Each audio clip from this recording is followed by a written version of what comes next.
السلام عليكم ورحمة الله.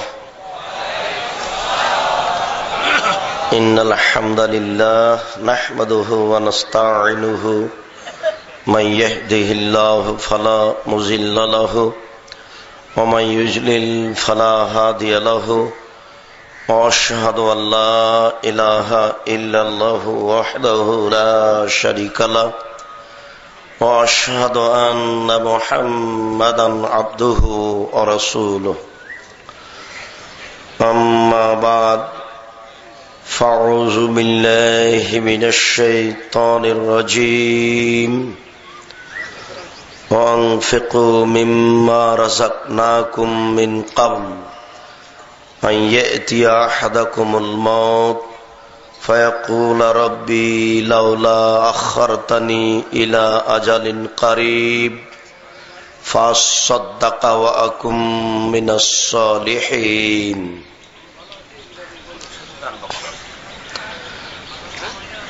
عن أبي هريرة رضي الله تعالى عنه قال قال رسول الله صلى الله عليه وسلم ما من يوم يصبح ابن آدم إلا ملكان ينزلان فيه يقول أحدهما اللهم أعط منفقا خلف وقال الآخر اللهم أعط ممسكا تلف. رواه البخاري ومسلم. عن أسماء رضي الله تعالى عنها قالت قال رسول الله صلى الله عليه وسلم تصدقي ولا تحصي فيحصي الله عليك ولا توعي فيعي الله عليك وارزقي ما استطعت. رواه البخاري ومسلم. عن أبي هريرة رضي الله تعالى عنه قال قال رسول الله صلى الله عليه وسلم يا ابن آدم أنفق عليك. رواه البخاري ومسلم. عن أبي هريرة رضي الله تعالى عنه قال قال رسول الله صلى الله عليه وسلم اتقوا الظلم فإن الظلم ظلمات واتقوا الشح فإن الشح أهلك من كان قبلكم. رواه البخاري ومسلم. عن جابر رضي الله تعالى عنه قال قال رسول الله صلى الله عليه وسلم تصدقوا فإنه يأتي عليكم زمان يمشي الرجل بصدقته فيقول لا أعطيتها بالأمس لا قبلتها فهم اليوم فلا حاجة لي بها. رواه البخاري ومسلم. عن أبي هريرة رضي الله تعالى عنه قال قال رسول الله صلى الله عليه وسلم أو سئل رسول الله صلى الله عليه وسلم أي الصدقة أفضل قال أن تصدق وأنت صحيح شهيه تأمل الغنى وتخشى الفقر. رواه البخاري ومسلم. সম্মানিত উপস্থিতি, প্রশংসা আল্লাহর জন্য, শান্তি অবতীর্ণ হোক আল্লাহর রাসূলের উপর সাল্লাল্লাহু আলাইহি ওয়াসাল্লাম। আজ আমাদের সম্মিলনের পরবর্তী দিনের ফজরের সালাতের পরে দারসে হাদিস ইনফাক ফি সাবিলিল্লাহ, আল্লাহর পথে দান করা সম্পর্কে এক গুরুত্বপূর্ণ তথ্যবহল সংক্ষিপ্ত বিবরণের চেষ্টা করব ইনশাআল্লাহ। দানের বিষয়টি চিরদিনই থেকে গেছে জান্নাত পর একটি বড় মাধ্যম হিসেবে, আর দানের বিষয়টি জান্নাত পর একটা আশ্চর্য মাধ্যম, যা অন্য অন্য মাধ্যম মনে হয় না। আবু মালিক আশারী রাদিয়াল্লাহু তাআলা আনহু বলেন, وفي رواية موسى আশআরী রাদিয়াল্লাহু তাআলা আনহু বলেন, রাসূল সাল্লাল্লাহু আলাইহি ওয়াসাল্লাম বলেছেন, আত-তাহুরু সাতরুল ঈমান, ওযু হচ্ছে অর্ধেক ঈমান। আলহামদুলিল্লাহ তামলাউল মিজান, আলহামদুলিল্লাহ বললে দাড়ি পাল্লা নেকিতে ভর্তি হয়ে যায়। সুবহানাল্লাহ আলহামদুলিল্লাহ তামলাউ মা বাইনাস সামাই ওয়াল আরজ, সুবহানাল্লাহ আলহামদুলিল্লাহ বললে আসমান জমিনের মধ্যের জায়গা নেকিতে ভর্তি হয়ে যায়। এই কথা বলার পরে তিনি বললেন, আস-সালাতু নূরুন ওয়াস-সাবরু জিয়া ওয়াস-সাদকাতু বুরহান, সালাত হলো আলো। সালাত আদায় করলে কবর হবে আলো, কিয়ামতের মাঠ হবে আলো। কবরও অন্ধকার, কিয়ামতের মাঠও অন্ধকার। কিয়ামতের মাঠ এত অন্ধকার, একেবারে ঘাটা টোপ অন্ধকার, চোখের সামনে আঙ্গুল ধরলে আঙ্গুল দেখা যাবে না। কবর যেমন কিয়ামত তেমন, কবর যেমন কিয়ামত তেমন। কিয়ামতের মাঠে আলো পাওয়ার একটি মাধ্যম, আল্লাহ রাসূল বলেছেন, আস-সালাতু নূরুন, সালাত হচ্ছে আলো, ওয়াস-সাবরু জিয়া, আর ধৈর্য হচ্ছে দুনিয়াবি আলো, যাতে উজ্জ্বলতা পাওয়া যায়, রাস্তাঘাট দেখতে পাওয়া যায়। আর সালাত নূর, এটাও হচ্ছে আলো, তবে চন্দ্রের আলো যেমন। সালাত হচ্ছে নূর, আলো, তবে চন্দ্রের আলো যেমন। আর সবর হচ্ছে জিয়ে, উজ্জ্বল আলো, এটা হচ্ছে সামাজিক আলো, সামাজিক উজ্জ্বলতা।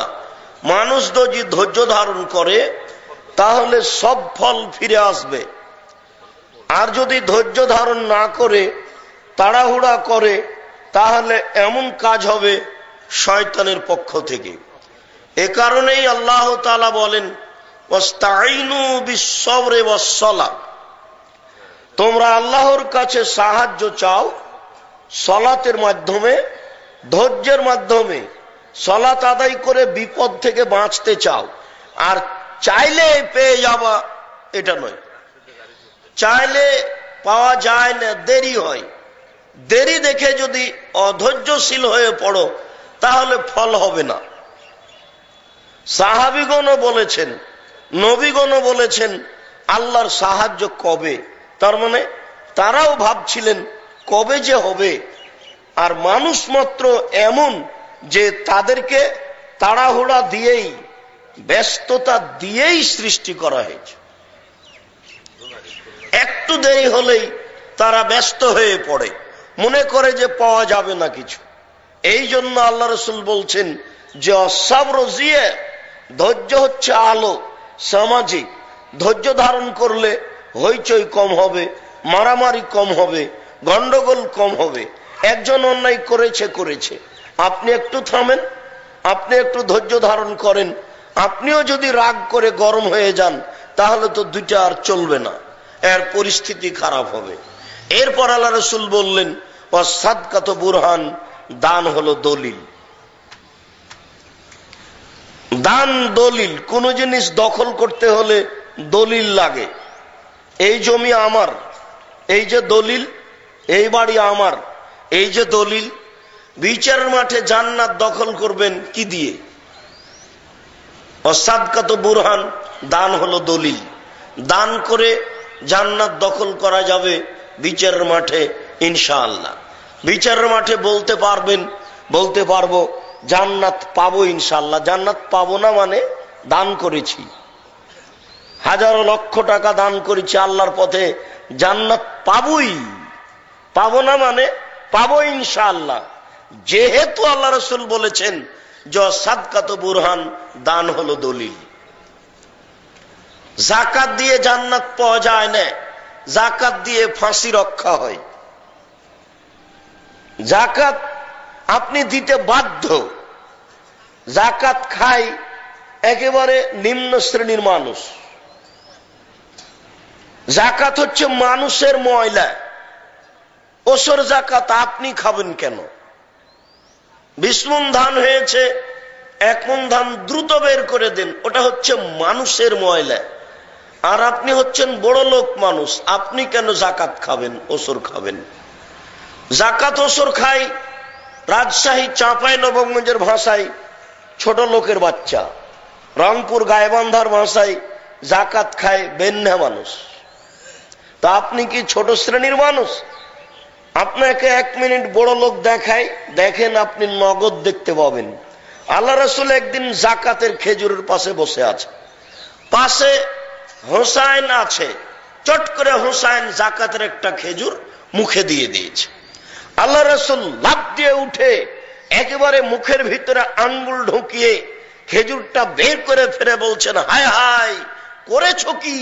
আমরা বড় লোক মানুষ, আমরা জাকাত খাই না, জাকাত হচ্ছে মানুষের ময়লা। আরে আমরা তো খাই না, আমাদের বাড়িতে যারা কাজ করে কিষান কামলা তারাও খায় না। করেছো কি তুমি? তুমি জাকাতের খেজুর মুখে দিয়েছো? আল্লাহ রাসূল একবারে হাঁপতে উঠে গিয়ে মুখের ভিতরে আঙ্গুল ঢুকিয়ে খেজুরটা বের করে ফেলে বলছেন, করেছো কি তুমি?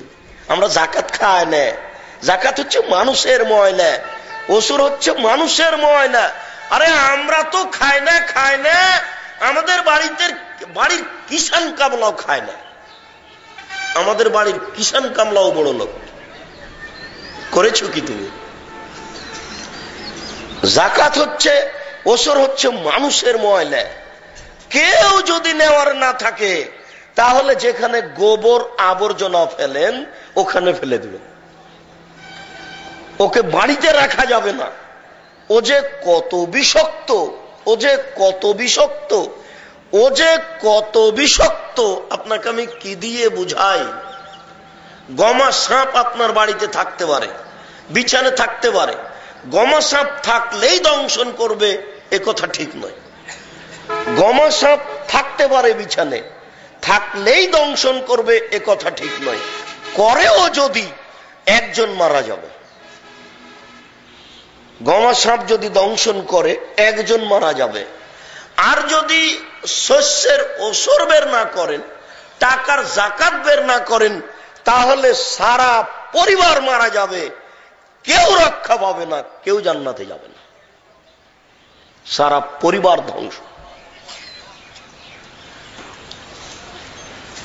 একটা লুঙ্গি কিনেছেন 299 টাকা দিয়ে, 300 টাকা দিয়ে, 299 টাকা আছে বৈধ, আর 1 টাকা আছে ওই ধান বিক্রি করা যে ধানের ওসর বের করা হয়নি।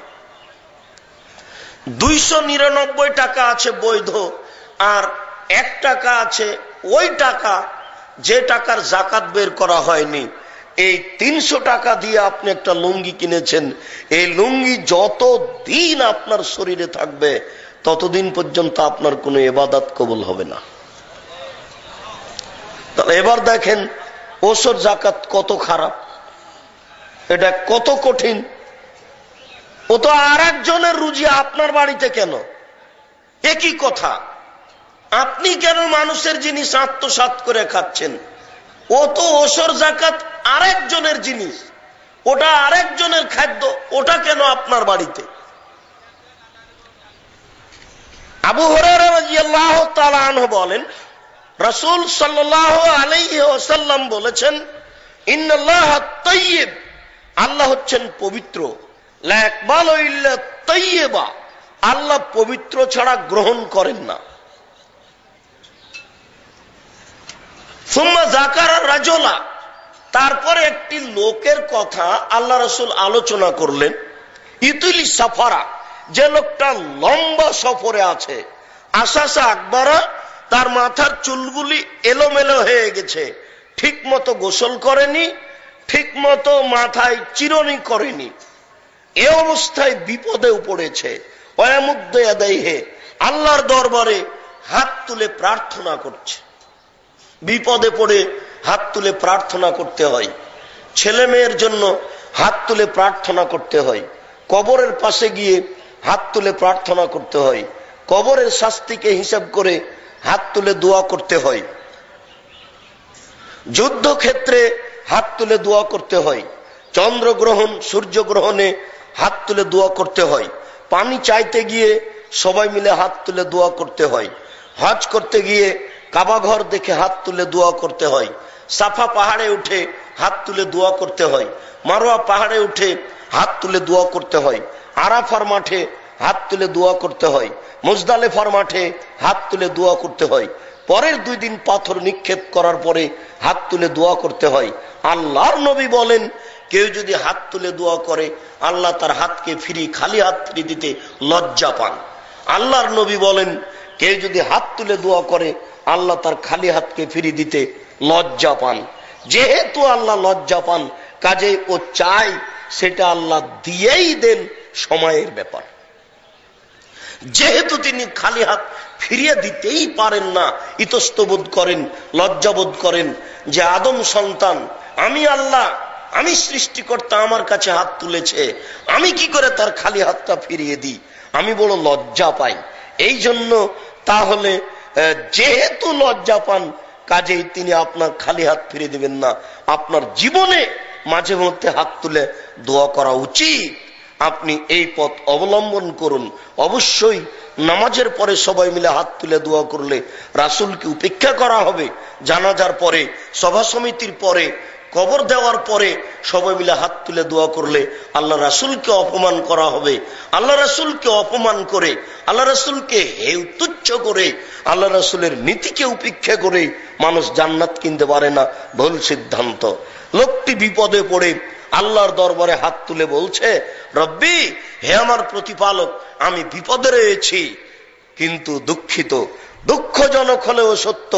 আল্লাহ রাসূল বলছেন, অমাতামুহু হারামুন, তার খাদ্য আছে হারাম, ওয়া মাশরাবুহু হারামুন, তার পানি আছে হারাম, মালবাসুহু হারামুন, তার পোশাক আছে হারাম, গসিয়া বিল হারামে, তার জীবিকা নির্বাহ হারাম।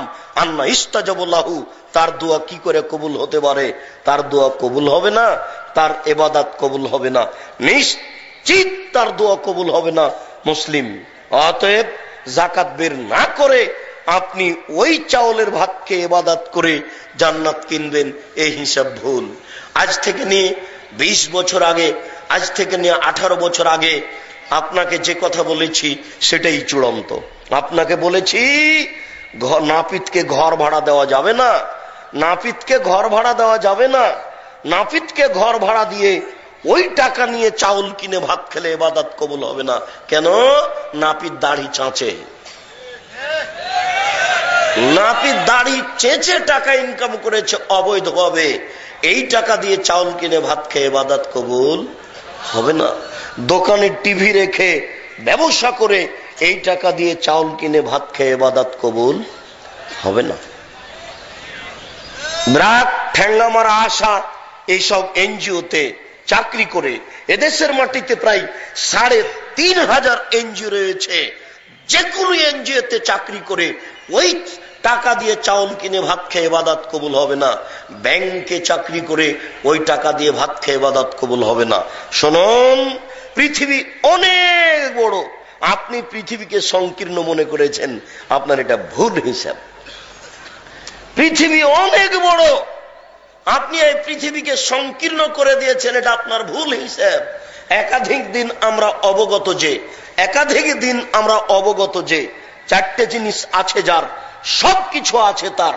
একাধিক দিন আমরা অবগত যে 4টে জিনিস আছে যার, সবকিছু আছে তার। 1, হিফজ আমানাতিন, আমানতের রক্ষা। 2, সিদক হাদিসিন, সত্য কথা। 3, হুসন খালিকাতিন, ভালো চরিত্র। 4, ইফাতুন ফি তাওমাতিন, বৈধ রুজি।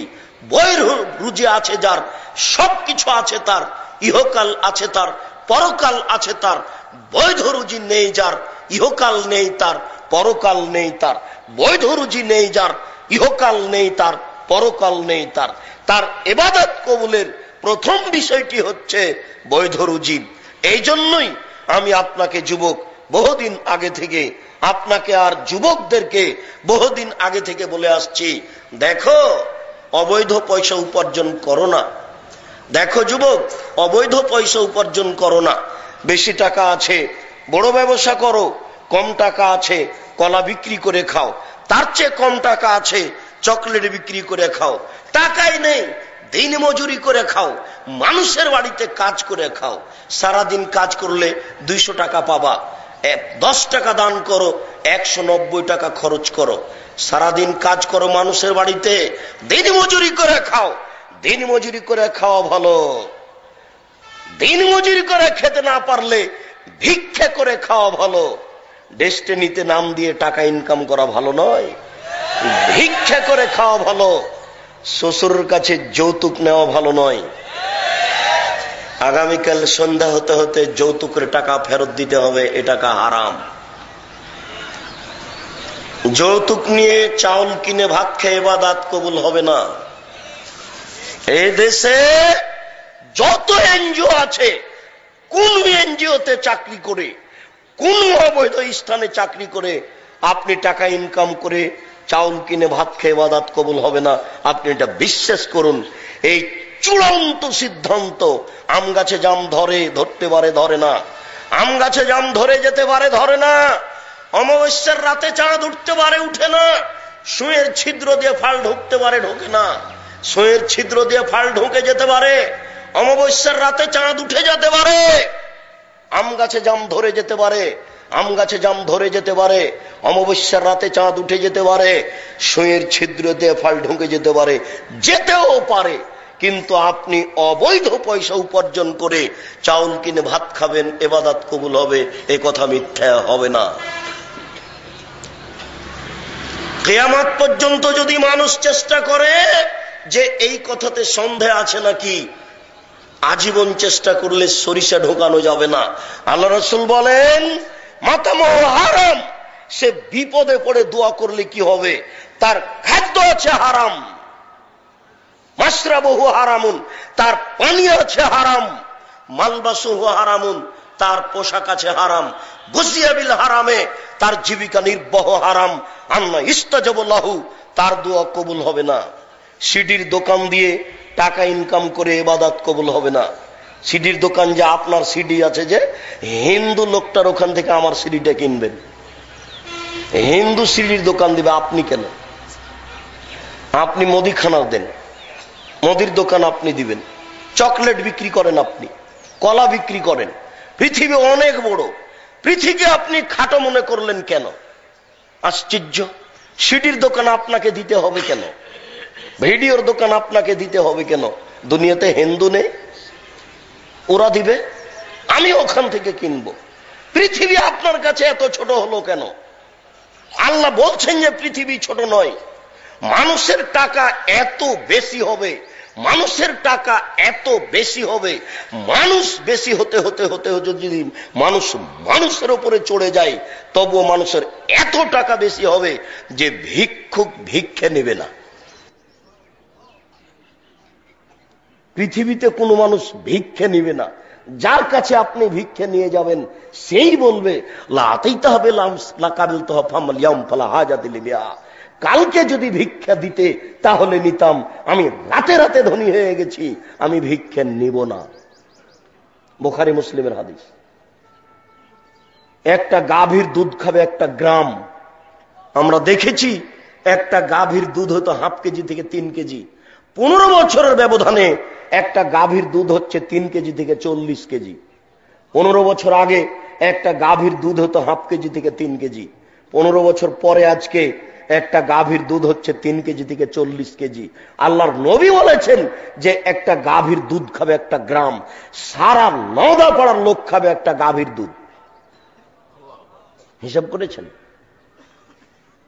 3 কেজি থেকে যদি 40 কেজি চলে যায় 15 বছরে, তাহলে 50 বছর পরে কি হবে আপনি হিসাব করতে পারছেন?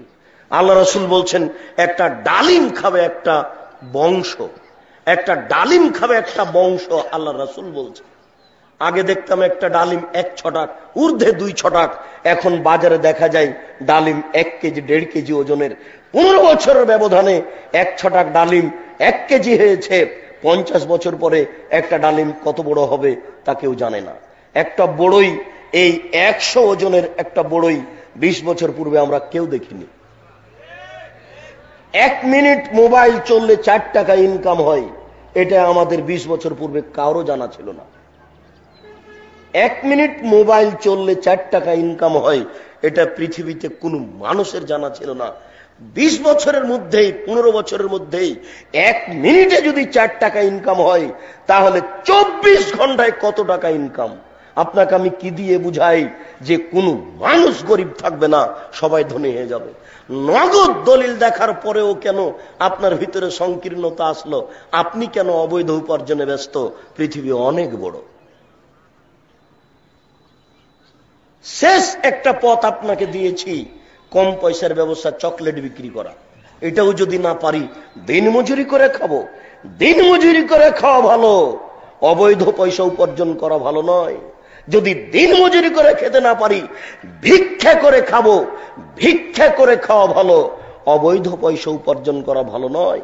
দেখুন, ভুল হচ্ছে অবৈধ পয়সা উপার্জন করে ছেলে মেয়েকে খুশি করে স্ত্রীর জন্য দামি শাড়ি কিনে বিচারের মাঠে টিকা যাবে না, ভুল হিসাব। সেদিন ছেলে মেয়ে কাজ দেবে না, সেদিন স্ত্রী কাজ দিবে না, ওই দিন বড় কঠিন দিন। আল্লাহ তাআলা বলছেন, আলিয়াউমা লা তামলিকু নাফসুন লিনাফসিন শাইআ ওয়া লা আমরু ইয়াওমাইযিন লিল্লাহ। আজ বিচারের দিন, এমন একদিন একচ্ছত্র মালিকানা আল্লাহর হাতে থাকবে। কোন মানুষ কোন মানুষের কোন কাজে আসবে না, কোন মানুষ কোন মানুষের কোন কাজে আসবে না। একচ্ছত্র মালিকানা আল্লাহর হাতে থাকবে। আল্লাহ রোজ বিচার করেন না। যদি প্রতিদিন বিচার করতেন, তাহলে বুশের মতো স্বৈরাচারী মানুষ বেঁচে থাকতো না। যদি আল্লাহ রোজ বিচার করতেন, তাহলে শাহবাগের এই লোকগুলি দুনিয়াতে বেঁচে থাকতো না। রাসূলের উপরে একটু কটু মন্তব্য করলে সে হত্যার যোগ্য হয়। রাসূলের উপরে কটু মন্তব্য করলে সে বেঁচে থাকার সুযোগ রাখে না। একজন সাহাবী বলছেন, আল্লাহ রাসূল, আমার এই দাসী কাজের মেয়েটা আপনাকে খুব গালি দেয়। আমার এই কাজের মেয়েটা, এই দাসী আপনাকে খুব গালি দেয়। তো আমি গালি সহ্য করতে না পারে একবারে ছুরি তার পেটে চালিয়ে দিয়েছি, ওকে একবারে মেরে আপনার কাছে এসেছি। তো আল্লাহ রাসূল কিছু বললেন না। আল্লাহ রাসূল কিছু বললেন না। না, তুমি অন্যায় করেছ। এ হাদিস প্রমাণ করছে কটু মন্তব্য করলে কারো বেঁচে থাকার সুযোগ নেই। বেঁচে থাকার একটাই সুযোগ আছে, তাকে তওবা করে ফিরে আসতে হবে। জাতির সামনে আবার বলতে হবে যে আমি রাসূলের উপরে কটু মন্তব্য করে ভুল করেছি, আমি কথা ফিরিয়ে নিলাম। জাতির সামনে কথা ফিরিয়ে নিলাম। এবার আল্লাহকে বলছি, আল্লাহ, এতে যদি আমার কোনো গুনাহ হয়ে থাকে তাহলে তুমি মাফ করো। এই দেশের মাটিতে 90% জন মুসলমান, তার চেয়েও বেশি এই দেশের মাটিতে মুহাম্মদ সাল্লাল্লাহু আলাইহি সাল্লামের উপরে কটু মন্তব্য হবে। আশ্চর্য মানুষ, মানুষের ঈমান কখন হারিয়ে গেছে মানুষ নিজেই বুঝতে পারেনি। মানুষের ঈমান কখন হারিয়ে গেছে মানুষ নিজেই বুঝেনি। মানুষের যদি ঈমান থাকতো তাহলে এমনটা হতো না। শুনুন, সিপন শাড়ি পরে, লম্বা ব্লাউজ পরে, লম্বা হাতের ব্লাউজ পরে দেশে দেশে ঘুরেন। শুনুন, হজ মৌসুমে হজ করেন, রমজান মাসে উমরা করেন। শোনা যায় যে ফজরের সালাতের পরে কোরআন তেলাওয়াত করেন। শোনা যায় যে ফজরের সালাতের পরে কোরআন তেলাওয়াত করেন। যদি ঘটনা তাই হয় তাহলে ধর্মীয় অনুভূতি আছে। যদি ধর্মীয় অনুভূতি থেকে থাকে, 40 বছর পরে যদি বিচার চলে, এই কটূক্তির বিচার চলে না কেন? 24 ঘন্টার মধ্যে কটু মন্তব্যের বিচার করতে হবে, এটাই শরীয়ত। আমি আপনার কাছে আমি দাবি রাখবো কেন? আপনার ঈমান আপনার উপরে দাবি রাখুক। আমি কেন দাবি রাখবো? আমি জানি যে আপনি রমজানে উমরা করতে যান, দেশবাসী জানে আপনি হজ সফরে যান, দেশবাসী জানে আপনার পোশাকের কথা। অতএব আমি কেন চাইবো আপনার ঈমান দাবি করুক? আপনার ঈমানের দাবি থাকা উচিত। এই বাংলার মাটিতে যেখানে 90% জন মুসলমান, সেখানে নবীর উপরে কটু মন্তব্য হবে মানে? আপনার মতো এইরকম ধর্মীয় অনুভূতি মানুষের নেতৃত্ব দেওয়ার চেয়ে মাটির নিচে যাওয়া ভালো। অতএব এই দেশে যারা সামাজিকভাবে দায়িত্ব পালন করছেন, এই গতিনীতির সাথে মিল দিয়ে তাদেরকেও বলছি, আপনার নবী শুধু আমার একার নয়, অতএব আপনিও সামাজিক ভাবে যারা এই গতিনীতির সাথে জড়িয়ে আছেন তারাও দাবি করেন রাসূলের উপরে কেন কটু মন্তব্য করা হবে। ও তুরাগ নদীর তীরে পেশাব পায়খানার উপরে লক্ষ লক্ষ জনগণের সামনে হাত তুলে দোয়া করা ব্যক্তি, আপনার সামনেও দেশের নেতা নেত্রী থাকে, দেশবাসী থাকে, আজকে আপনি কোথায়?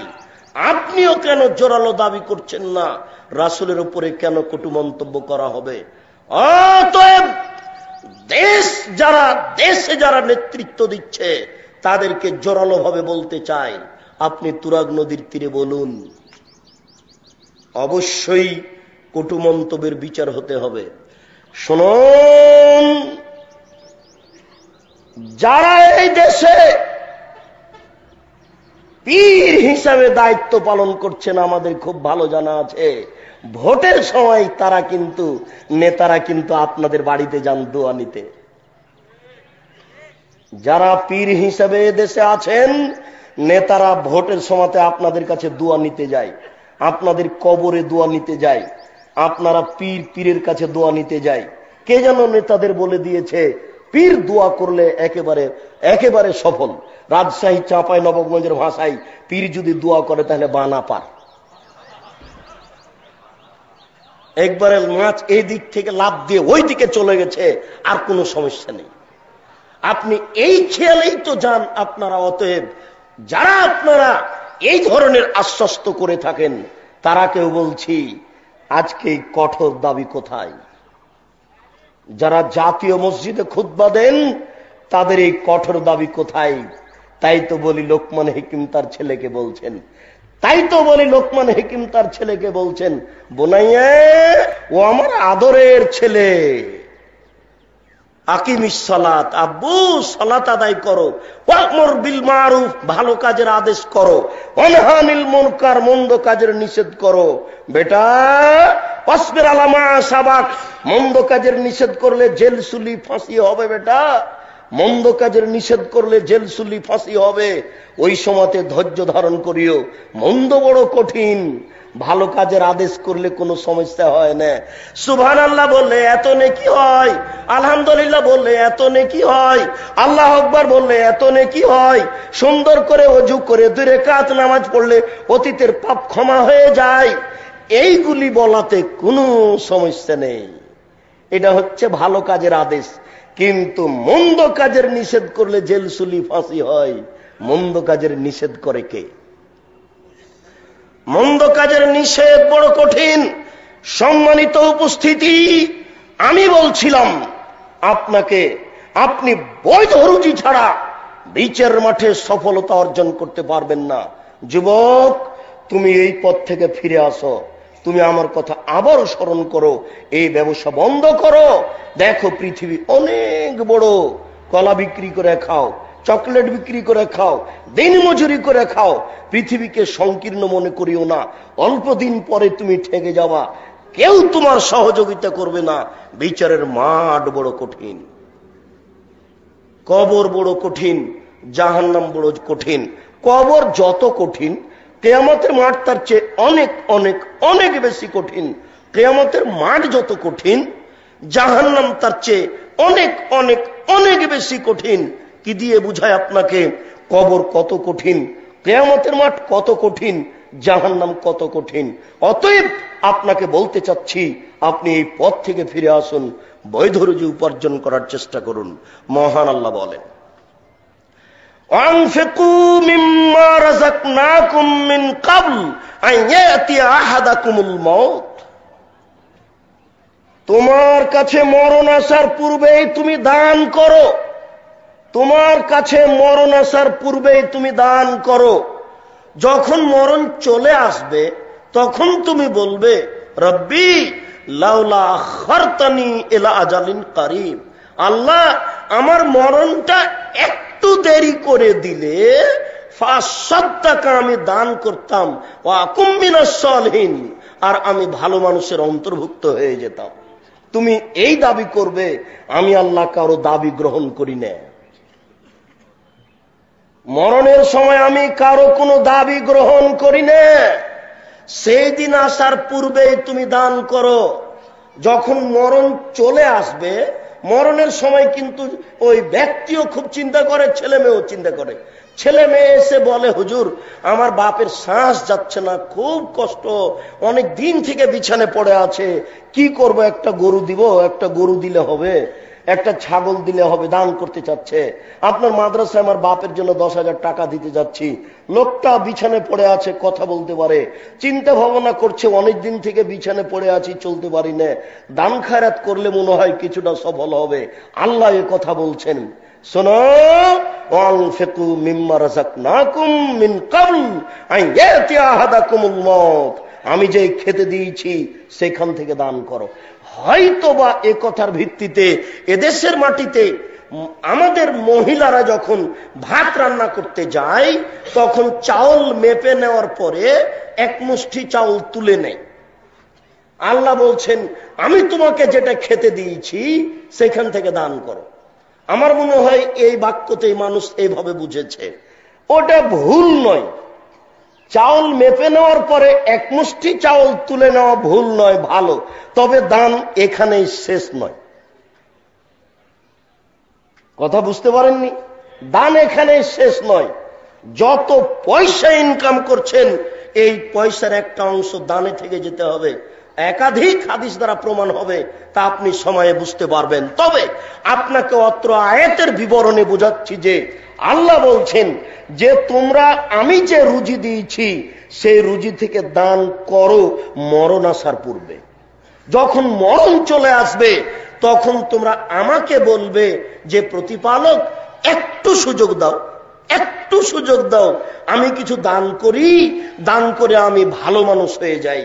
তুমি এই দাবি করবে, আমি ওই দাবি গ্রহণ করব না। আমি কাউকে মরণের ব্যাপারে সময়ের আগে পিছের সুযোগ দেব না। এমন কাজ আমি করি না, তুমি চাইলে আমি দিয়ে দিব, তা আমি করি না। অতএব সেই সময় আসার পূর্বেই দান করো।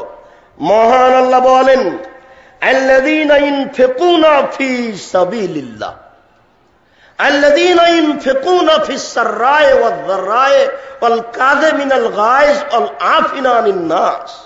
ওরাই সফল মানুষ, ওরাই পরহেজগার মানুষ, ওরাই জান্নাতি মানুষ, যারা দান করে সচ্ছলতায় অসচ্ছলতায়। বোঝা যাচ্ছে ভ্যান চালককে দান করতে হবে। ওরাই সফল মানুষ, ওরাই পরহেজগার, ওরাই হচ্ছে জান্নাতি, যারা দান করে ফিসসাররায়ে ও দাররায়ে, সচ্ছলতায় অসচ্ছলতায়।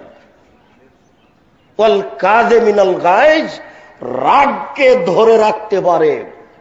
সুযোগ আসলে রাগ ব্যবহার করিয়েন না।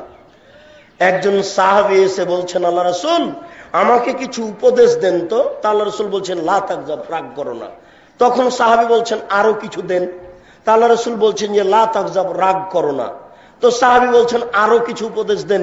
তখন আল্লাহ রাসূল বলছেন যে লা তাগজাব, রাগ করো না। রাগের ফল ভালো নয়। রাগ করলে বউ তালাক হয়ে যাবে। রাগ করলে আর একজন ভাইয়ের সাথে মারামারি শুরু হয়ে যাবে। রাগের ফল ভালো নয়। এই জন্য আল্লাহ রাসূল বলছেন, লাইসা শাদীদু বিসুরা,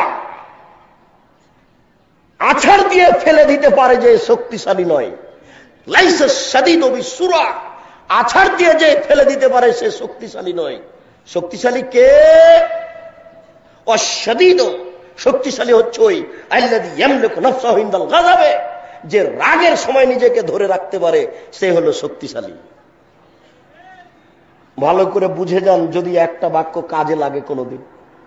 বইয়ের উপরে এত রাগ করা হবে না। বুঝে নিলাম ভাই জমি নিয়ে নিয়েছে, সব জমি দখল করে নিয়েছে ভাই, এটা আমি বুঝলাম, কিন্তু অত রাগ করিয়েন না, অত গালি দিয়েন না। ধরলাম বুঝে নিলাম যে পাশের বাড়ির ছাগলে আপনার সিম গাছ খেয়ে নিয়েছে, একবার সিম ধরে ধরে এই সময় খুব গালি দিলেন, বলেন তো ফলাফল কি? আপনার স্ত্রী গালি দিয়েছে, তো এখন আপনি বাড়ি এসে বুঝতে পেরেছেন যে আমার সিম গাছ খেয়েছে, এই জন্য আমার স্ত্রী পাশের লোকটাকে গালি দিয়েছে। বাড়িতে এসে স্ত্রী আপনাকে খুব বলল, আপনি আবার লাঠি নিয়ে বের হয়েন না। আপনি স্ত্রীকে বুঝে একটু থামো, ধৈর্য ধারণ করো, ধৈর্য ধারণ করো। এবার পাশের বাড়িতে গিয়ে বলেন যে আমার সিম গাছ খেয়ে নিয়েছে আপনার ছাগলে, এই জন্য আমার স্ত্রী গালি দিয়েছে, আমি দুঃখিত, গালির কারণে আপনার কাছে আমি ক্ষমা চাইতে এসেছি, মনে কিছু নিয়েন না, ক্ষমা করেন। পারবেন না? ইনশাআল্লাহ পারা বড় কঠিন। লাইসা শাদীদ বিসুরা, আছাড় দিয়ে ফেলে দিতে পারলে মানুষ শক্তিশালী হয় না। শক্তিশালী কে? আল্লাযী ইয়ামলিকু নাফসাহু ইনদাল গাযাবে, রাগের সময় যে নিজেকে ধরে রাখতে পারে সে হলো শক্তিশালী। আর আপনার পরিবারের ব্যাপারে আপনাকে বলে যাচ্ছি, যখন তখন আপনার স্ত্রীর সাথে কিন্তু গন্ডগোল লেগে যাবে, কথা লেগে যাবে, তার মানে শয়তান এটা সবসময় করে। তখন আপনি স্ত্রীর উপরে জয়ী হওয়ার চেষ্টা করিয়েন না। ওটাই রাতে বলছিলাম আপনাকে, যে তর্ক শুরু হয়ে গেলে আপনি যদি মনে করেন যে আমি পুরুষ, আমি তার চেয়ে কম, মানে তাহলে এই সংসার টিকবে না। যখন ও বেশি হয়ে গেল তখন আপনি থেমে যান, ওহো ওর তো বুদ্ধি কম, আমাকে এখানে আগে বাড়া হবে না, আগে বললেই সংসার নষ্ট হয়ে যাবে। রাগ দিয়ে কোনো সময় কাজ নিয়েন না, ভুল হবে। রাগ দিয়ে কোনো সময় কাজ নিয়েন না, ভুল হবে। রাগ দিয়ে কোনো সময় কাজ নিয়েন না, ভুল হবে। তাই আল্লাহ বলছেন যে ওরাও সফল মানুষ যারা ক্রোধ নিয়ে কাজ করে না, অল আফিনা আনিন নাস, আর ওরাও সফল মানুষ যারা মানুষকে মাফ করে। মানুষকে মাফ করা বড় কঠিন। হত্যা করলেও মাফ করতে হবে, এটাই উচিত। মানুষকে মাফ করার কথা কে বলবে কাকে? যারা দেশের নেতা নেত্রীর সাথে আছে তারাই তো উল্টা পথে আছে ধর্মের নামে। এরাই ধর্মের নামে ধর্ম বিকৃত করছে। শুনুন, মহান আল্লাহ বলেন ওয়ালা আফিনা আনিন নাস, যারা মানুষকে ক্ষমা করে তারাই সফল মানুষ। ক্ষমা কিসের? অন্যায় করেছে বলেই তো ক্ষমা। ক্ষমা কিসের? অন্যায় করেছে বলেই তো ক্ষমা। শুনুন, আল্লাহ আজিজুন, আল্লাহ গাফুরুন। আমরা জানি যে আল্লাহ আজিজ, আমরা জানি যে আল্লাহ গাফুর। এই দুইটা শব্দের অর্থ জানেন কি? আজিজ মানে পরাক্রমশালী, আজিজ মানে পরাক্রমশালী। কোন মানুষের কোন শক্তির 5 পয়সা দাম দেন না, এর নাম আজিজ। পৃথিবীর কোন মানুষের কোন শক্তির 5 পয়সা দাম দেন না, এর নাম আজিজ। আল্লাহ তাআলা বলছেন ফাদামদামা আলাইহিম রব্বুহুম বিযামবিহিম ফাসাওয়াহা ওয়ালা ইয়াখাফু উকবাহা। একবারে আদ সামুদকে, আদ সামুদ মানে একজন ব্যক্তি গোটা নওদা পাড়ার সব লোকটিকে এভাবে ধরে নিয়ে গিয়ে ওই বাইরে ফেলে দিবে। এরকম ক্ষমতার নাম হচ্ছে আদ, এরকম ক্ষমতার নাম হচ্ছে সামুদ। গোটা নওদা পাড়ার সব লোকটিকে এভাবে ধরে নিয়ে গিয়ে নদীতে ফেলে দিবে। এর নাম হচ্ছে আদ, এর নাম হচ্ছে সামুদ। এই আদ সামুদকে এমন ভাবে আল্লাহ ধ্বংস করলেন, ফাদাম দামা, ওই ঝড় বৃষ্টি ছিল কয়েক হাজার কোটি কিলোমিটার জোরে, যেটা মানুষে মাপবে না। মুফাসসিরগণ বলছেন যে আদ সামুদকে ধ্বংস করার জন্য যে বাতাস আল্লাহ দিয়েছিলেন, ওটা বাতাস পরিচালনা ফেরেশতার হাতে রাখেননি।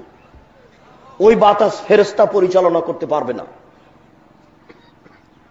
বাতাসের একজন পরিচালনা, একজন ফেরেশতা আছেন, কিন্তু আদ সামুদকে ধ্বংস করার জন্য যে বাতাস আল্লাহ পাঠিয়েছিলেন ওটা ফেরেশতার হাতে রাখেননি। ওই অত জোরে বাতাস ফেরেশতা পরিচালনা করতে পারবে না, এই জন্য তিনি নিজে রেখেছিলেন ওটা। এরপরে শেষের বাক্যে বলছেন আল্লাহ, আমি ধ্বংস করেছি তাতে কি হবে? ওয়ালা ইয়াখাফু উকবাহা, আমি এর ফলাফল ভয় করি না, যে পাল্টা মনে হয় আদ মনে হয় আমার বিচার করবে। আল্লাহ এটা ভয় করেন না, এর নাম আজিজ। গাফুর, আপনি এক থাপ্পড় মেরেছেন, আমি এক থাপ্পড় মারতে পারবো তাই মারলাম না, আমি এক থাপ্পড় মারতে পারবো না, তাই আমি বললাম যে তোমাকে মাফ করলাম, তোমাকে মাফ করলাম। গাফুর মানে আপনি এক থাপ্পড় মেরেছেন, আপনাকে আমি মারতে পারবো না, আমি নিরুপায়, তাই আমি বলছি আপনাকে আমি মাফ করলাম, আপনাকে আমি মাফ করলাম। এর নাম গাফুর নয়। কে এক থাপ্পড় মেরেছে আপনি 10টা লাগাতে পারবেন, তখন আপনি বলছেন যে যাক, আচ্ছা তুমি ভুল করেছো, আমি আর তোমাকে কিছু বলবো না, এর নাম গাফুর। কথা বুঝতে পারেননি? যে পাল্টা প্রতিশোধ নিতে পারে, নেয় তার নাম গাফুর। আল্লাহ তাআলা বলছেন মানুষ ক্ষমা করুক, ইন্নাল্লাহা ইউহিব্বুল মুহসিনিন। আল্লাহ তাআলা দানকারীকে ভালোবাসেন, আল্লাহ তাআলা দানকারীকে ভালোবাসেন। সম্মানিত উপস্থিতি, দান দুই ধরনের, একটা দান হচ্ছে গোপনে আর একটা দান হচ্ছে প্রকাশ্যে। গোপনে দানের মান মর্যাদা ভিন্ন বলেই মনে হচ্ছে, তবে একটা হাদিসে বোঝা যাচ্ছে যে গোপনেও যা প্রকাশ্যেও তা। তবে বেশ কিছু হাদিসে বোঝা যাচ্ছে যে গোপনে দান করার মান ভিন্ন। আবু হুরায়রা রাদিয়াল্লাহু তাআলা আনহু বলেন, রাসূল সাল্লাল্লাহু আলাইহি সাল্লাম বলেছেন, সাদকাতুস সিররে তুদফিউ গাযাবার রাব্বে। গোপনে দান করলে আল্লাহর গজবটা, রাগটা একবারে মিটে যায়, আল্লাহর রাগটা একবারে ঠান্ডা হয়ে যায়। পানিতে ঢেল, শুষ্ক ঢেল দিলে যেমন গলে যায়, মানুষ যদি গোপনে দান করে তো আল্লাহর যতই রাগ থাক তার উপরে সব ঠান্ডা হয়ে যাবে। গোপনে দান করলে আল্লাহর রাগ ঠান্ডা হয়ে যায়, গোপনে দান করলে আল্লাহর রাগ একেবারে হারিয়ে যায়, মিটে যায়। তার উপরে কোনো বিচার আচারের আল্লাহ হিসাবই করেন না, বলেন যাও তোমাকে ছেড়ে দিলাম, তুমি গোপনে দান করেছো। আবু হুরায়রা রাদিয়াল্লাহু তাআলা আনহু বলেন, রাসূল সাল্লাল্লাহু আলাইহি সাল্লাম বলেছেন, বিচারের মাঠে 7 শ্রেণীর মানুষ বিশেষ ছায়াতলে থাকবে। এই ছেলেরা, যারা আমাদের লোকগুলি পাশে দাঁড়িয়ে আছে তাদের একটু তোমরা সহযোগিতা করো, তাদেরকে সামনে বসার জন্য অনুরোধ করো। আমরা আমাদের এক পর্যায়ে আলোচনা শেষ করব, তখন আপনি আপনার সুবিধা মতো আধ ঘন্টা ঘুরবেন, যাবেন, পেশাব পায়খানা আপনার প্রয়োজন, ওই পর্যন্ত আপনাকে বসে থাকার জন্য আমরা নীতিগতভাবে অনুরোধ করছি। আপনি পরিবেশ পরিস্থিতি রক্ষা করার চেষ্টা করুন। বলছিলাম, সম্মানিত দিনী ভাই, 7 শ্রেণীর মানুষ বিচারের মাঠে বিশেষ ছায়াতলে থাকবে। 7 শ্রেণীর মানুষ বিচারের মাঠে বিশেষ ছায়াতলে থাকবে। তার এক শ্রেণীর মানুষ হচ্ছে রাজুলুন তাসাদ্দাকা বিসাদাকাতিন।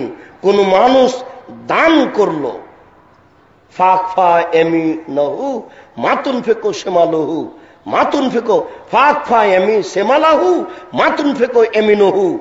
ডান হাতে যে দান করলো সে দানটা বাম হাতকে জানতে দিল না, ডান হাতে যে দান করলো সে দানটা বাম হাতকে জানতে দিল না। হাত তো তার দুটাই, দুই হাতই জানতে পারবে। তবে গোপনে দান করলে বিচারের মাঠে বিশেষ ছায়াতলে থাকবে। অত্র বুখারীর হাদিসে এবং মুসলিমের হাদিসে প্রমাণ করে, ডান হাত আর বাম হাত বলতে গোপনে দান, ডান হাত আর বাম হাত বলতে গোপনে দান। কাউকে বলে নয়, এরকম খোলা মাঠে প্রকাশ করে নয়, এমনিতেই পকেট থেকে বের করে বলল যে আমার মায়ের নামে, আমার বাপের নামে এই কিছু টাকা থাকলো। আপনার বাপের তো নেকি হয়ে যাবে, যাবেই। বিচারের মাঠে বিশেষ ছায়াতলা আল্লাহ আপনাকে নিয়ে চলে যাবেন, এটা আপনার বিশেষ সুযোগ।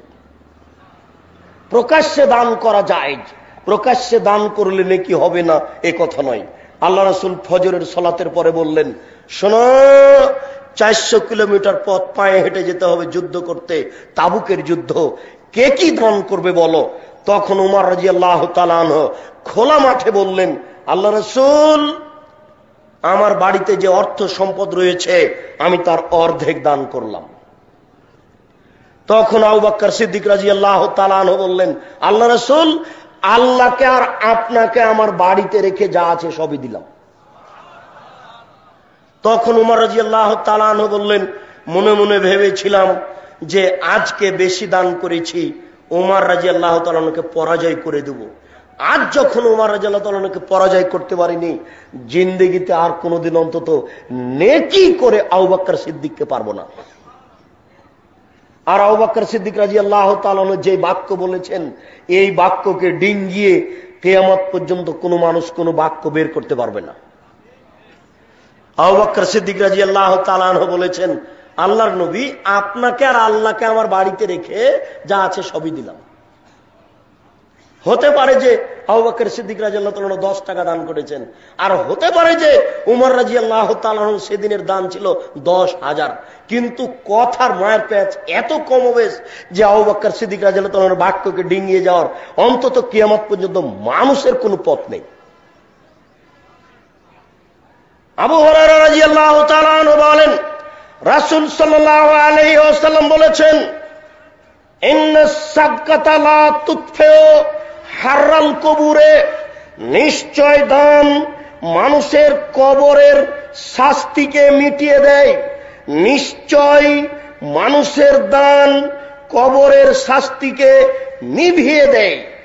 ওয়াইন্নামা ইয়াস্তাজিল্লুল মুমিনু ইয়াওমাল কিয়ামা ফি জিল্লি সাদাকাতিহি, নিশ্চয় মুমিন বিচারের মাঠে তার দানের ছায়াতে থাকবে।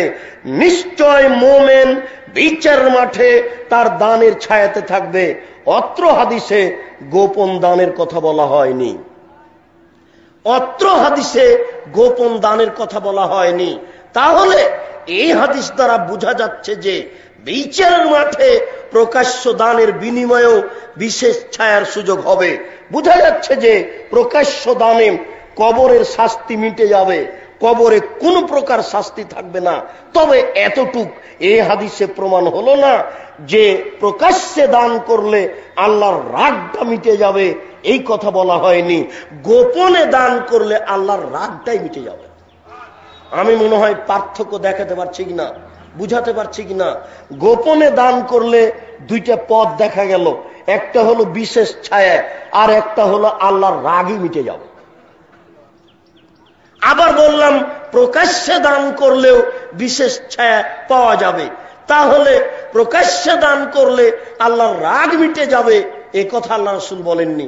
তাহলে এটা একটা বেশি সুবিধা থেকে গেল প্রকাশ্য গোপনে দান করলে। গোপনে দান করলে আল্লাহর রাগটাই মিটে যাবে, এই হিসাবটা আপনি চিরদিনের জন্য করে নেন। অনেক সময় প্রকাশ্যে দান করলে কিছুটা সুবিধাই হয়, আরো 5 জন দান করতে শিখে, তখন আপনার অন্তরে সংকীর্ণতা আসে না। যেন আল্লাহ রাসূলের কাছে বেশ কিছু মানুষ আসলো একদা, তারা তরবারি কাঁধে করে আছে, পরনে একবারে জীর্ণ শীর্ণ কাপড়, লজ্জা স্থান দেখা যায় এইরকম পরিস্থিতি। দেখে মনে হচ্ছে কয়দিন থেকে খায়নি। এদের দৃশ্য দেখে আল্লাহ রাসূল একবার ভিতরে যান বাড়ি, একবার বাহিরে আসেন, একবার ভিতরে যান, একবার বাহিরে আসেন। এক সন্ধ্যা মানুষগুলিকে খেতে দেওয়ার কোনো পথ নবীর নেই। ভিক্ষুককে ভিক্ষা দিতে পারেন না নবী। আল্লাহর রাসূল যখন বাড়িতে খেতে চাইতেন তখন আয়েশা বলতেন বাড়িতে কোনো নাস্তার ব্যবস্থা নেই। আয়েশা বলছেন যে ভিক্ষুক এসে খেতে চাইলো, বাড়ি তন্ন তন্ন করে খুঁজলাম, একটা খেজুর ছাড়া কোনো পথ ছিল না। কি করে ও লিখলো 2 এর বইয়ে যে রাসূল দেখলেন ঈদের মাঠে একটা ছেলে কাঁদছে। আল্লাহ রাসূল বললেন, কেন কাঁদছ? ছেলেটি বলল, আমি এতিম। রাসূল বলেন, আমিও এতিম ছিলাম। তাই তিনি আদর করে কোলে নিয়ে আয়েশার কোলে দিলেন। আয়েশা তাকে নতুন পোশাক পরালেন। ছেলেটি খুশি হয়ে গেল। একবারে ডাহা মিথ্যা কথা। রাসূলের বাড়িতে ভিক্ষুক ভিক্ষা পায় না, আবার নতুন পোশাক মানে একই কথা। যারা কলম ধরে তারা কেউ চিন্তা ভাবনা করে না। শুনুন সম্মানিত দিনী ভাই, বলছিলাম যে আল্লাহ রাসূল সালাতে আযান দিতে বললেন, ইকামত দিতে বললেন, সালাত আদায় করলেন, তারপরে বললেন তোমরা দান করো, তোমরা পরকালের কিছু পাথেও জমা করো। তখন সাহাবীগণ 2 টাকা, 1 টাকা, 5 টাকা, অর্ধেক রুটি, একটা রুটির 4 ভাগের 1 ভাগ এইভাবে দিতে লাগলেন। দিতে দিতে একটা খাদ্যের পালা হয়ে গেল এবং কিছু টাকার একটা পালা হয়ে গেল। আল্লাহ রাসূল খোলা মাঠে দান করতে বললেন, বুখারী মুসলিম। মানুষের পরিস্থিতি দেখে তবে তিনি সালাতের পরে দান করতে বললেন। অনেক সময় সালাতের পরে ব্যক্তি দাঁড়িয়ে দান করতে বলবেন। আল্লাহ রাসূল ঈদের সালাতের পরে খোলা মাঠে দান করার জন্য বলতেন। বেলাল রাদিয়াল্লাহু তাআলা আনহু বলেন, আল্লাহ রাসূল খোলা মাঠে মহিলাদের কাছে গিয়ে বক্তব্য দিলেন এবং তাদেরকে দান করতে বললেন। বেলাল রাদিয়াল্লাহু তাআলা আনহু বলেন, আমি দেখলাম মহিলারা তাদের হাত কানের দিকে নিয়ে যাচ্ছে, কানের এই দুল বালা এসবগুলো আপনার কানের গয়নে এগুলো খুলে খুলে বেলালের সামনে তার কাপড়ে ফিকে মারছে। মহিলারা এইভাবে খোলা মাঠে দান করছে, আর আল্লাহ রাসূল খোলা মাঠে দান করতে বলছেন। তাহলে বোঝা যাচ্ছে একাধিক সহিহ হাদিস দ্বারা প্রমাণিত হয় যে খোলা মাঠে দান করা যায়।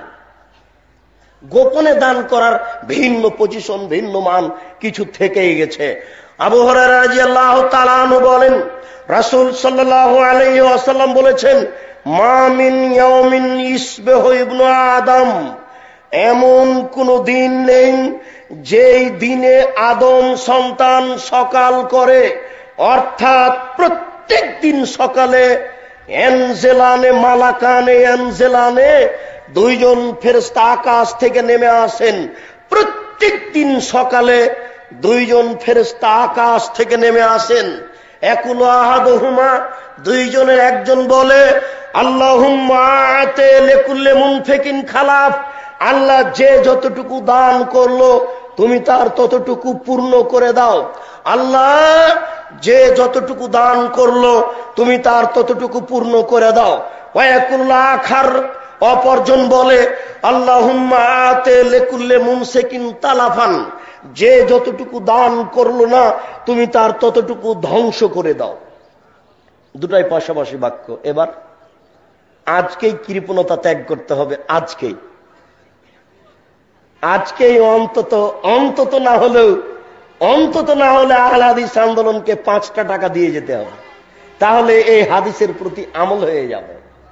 আল্লাহর নবী বলছেন, বুখারী মুসলিমের হাদিস, আমি আপনাকে আজকে দান করতে বাধ্য করিনি, আপনি ওটা বুঝিয়েন না। আমি আপনাকে রাসূলের মুখের বের করা শব্দগুলি অনুবাদ করে শোনাচ্ছি। এখানে আপনাকে আরো একটি কথা আমি বলে রাখতে পারি।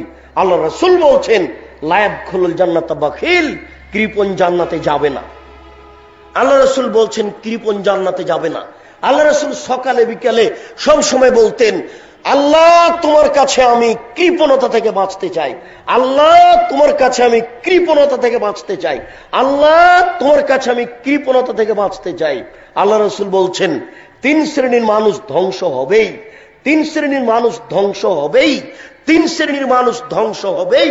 তার এক শ্রেণীর মানুষ হচ্ছে সৌহুন্মতা, যে কৃপণতাকে মেনে নেয়। যে কৃপণ হবে সে ধ্বংস হবেই, যে কৃপণ হবে সে ধ্বংস হবেই, যে কৃপণ হবে সে ধ্বংস হবেই। হাদিসের মধ্যে আরেকটা বাক্য আপনাকে বলি। রাসূল সাল্লাল্লাহু আলাইহি সাল্লাম বললেন, ইন্না ফিল জান্নাতি লা গুরাব, জান্নাতে এমন কতগুলি দামি দামি ঘর রয়েছে, জান্নাতে এমন কতগুলি হীরা মুক্তা মাণিক্য দ্বারা তৈরি ঘর রয়েছে। ইরা জাহিরুহা মিন বাতিনিহা ওয়া বাতিনুহা মিন জাহিরিহা, যার বাহির থেকে ভিতর দেখা যায়, ভিতর থেকে বাহির দেখা যায়, ঝকঝক ঝকঝক করছে, টকটক করছে, হীরা মুক্তা মাণিক্য দ্বারা তৈরি এসব ঘর। তখন সাহাবীগণ বললেন, আল্লাহ রাসূল, লিমান হাজিহি, এসব ঘর কে পাবে? এত দামি ঘর কার জন্য? তখন আল্লাহ রাসূল বললেন, শোনো, এক লেমান আলানাল কালামা, যার মুখের ভাষা নরম, যে নরম ভাষায় কথা বলে সে পাবে। 2 আতামাত্তমা, যে দুস্থ গরিব ফকির মিসকিনকে খেতে দেয়, কওমি খারেজি মাদ্রাসায় দান করে। 3 আদামা সিয়ামা, যে নফল রোজা সিয়াম পালন করে, বৃহস্পতিবার সোমবার সিয়াম থাকে, প্রতি মাসে 3 দিন সিয়াম থাকে।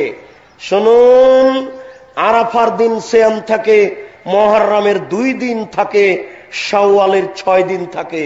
যারা এসব সিয়াম পালন করে তারা এই দামি জান্নাত পাবে। 4 ওয়া সাল্লা বিল্লাইলি ওয়া নাসু নিয়াম, মানুষ যখন ঘুমিয়ে তখন সালাত আদায় করে, রাতে তাহাজ্জুদ পড়ে, তারাই এই জান্নাত পাবে। আবার শুনুন, দামি জান্নাত কে পাবে? 4টে গুণ আছে যার।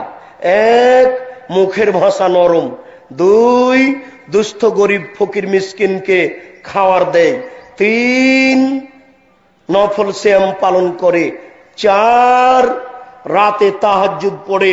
এইসব গুণের অধিকারী মানুষেরা এই দামি জান্নাত পাবে।